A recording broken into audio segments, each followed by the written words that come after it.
ની આગાહી છે। રાજ્યમાં 20 માર્ચથી વધશે ગરમીનો પ્રકોપ। અમદાવાદ, વડોદરા, પંચમહાલમાં પણ ગરમીનું પ્રમાણ વધશે। આ વર્ષે દક્ષિણ ગુજરાતમાં પણ ગરમી વધુ પડશે। ગરમી વચ્ચે વાતાવરણ બદલાતું પણ રહેશે। 26મી મે સુધી આંધી વંટોળની પણ શક્યતાઓ વ્યક્ત કરવામાં આવી છે। તો 20મી માર્ચથી ગરમીનો પ્રકોપ વધશે। અમદાવાદ, વડોદરા, પંચમહાલમાં ગરમીનું પ્રમાણ વધશે।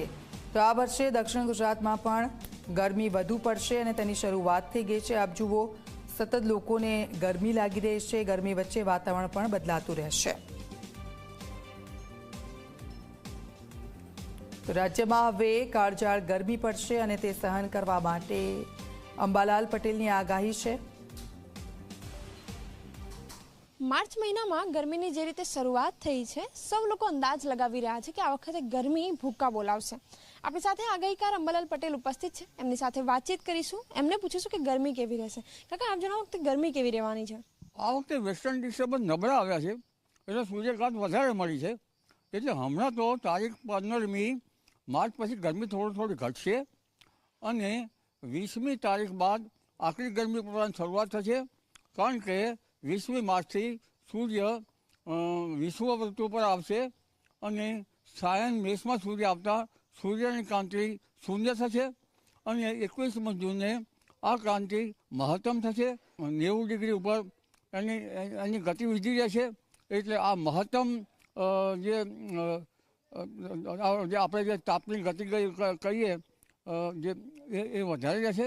એટલે લગભગ મેની 20મીથી ગરમી વધતી જશે અને સૂર્યક્રાંતિ તારીખ 21 જૂને વધારે વધશે, મહત્તમ થશે।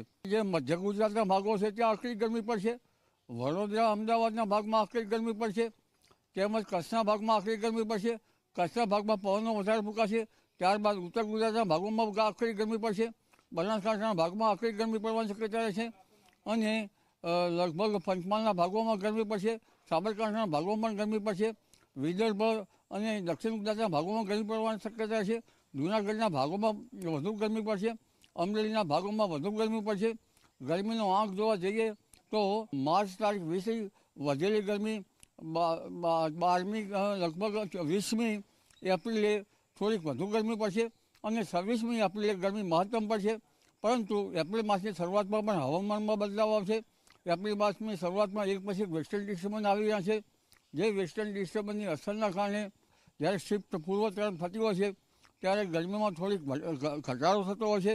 એપ્રિલ માસની શરૂઆતમાં ગરમીમાં વધઘટ રહેશે, પરંતુ 26મી એપ્રિલ પછી આકરી ગરમી પડશે અને મધ્ય ગુજરાતના કેટલાક ભાગમાં તો મહત્તમ તાપમાન 44 ડિગ્રી સેલ્સિયસ પાર કરી જવાની શક્યતા રહેશે। કોઈ એવા ભાગો છે જ્યાં 45 ડિગ્રી સેલ્સિયસ જેવું થવાની શક્યતા રહેશે।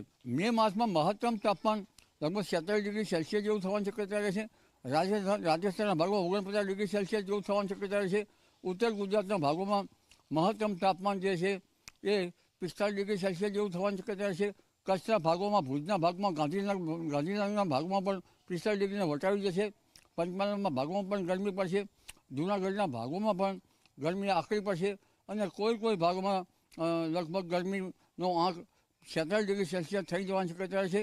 જેમાં દક્ષિણ ગુજરાતના ભાગોમાં પણ વધારે ગરમી પડશે। એટલે હવે ગરમીનો દોર આવી રહ્યો છે। સાથે મે માસમાં 10મી મે પછી આંધી વંટોળનું પ્રમાણ વધારે વધશે। ઈરાન તરફથી કાળી આંધી ચડી આવશે, જબરદસ્ત આંધી આવશે અને ટ્રોપિકલ સ્ટોર્મ પણ વધશે। આ આંધીના કારણે લગભગ કાચા મકાનના સાપડા ઉડી જાય તેવી આંધીઓ આવશે અને ઘણી આંધી પછી વરસાદની પધરામણી થશે। 8મી જૂને હવામાન લગભગ દરિયામાં પવનો બદલાશે અને 15મી જૂન આસપાસ હવામાનમાં પલટો આવશે। बिल्कुल। तो आगामी समय में जे गर्मी है एक काळझाळ गर्मी पड़शे, क्रमशः आ गर्मी वधती जशे। कैमरामेन उमेश परमार साथे सपना शर्मा, जी 24 कलाक, गांधीनगर।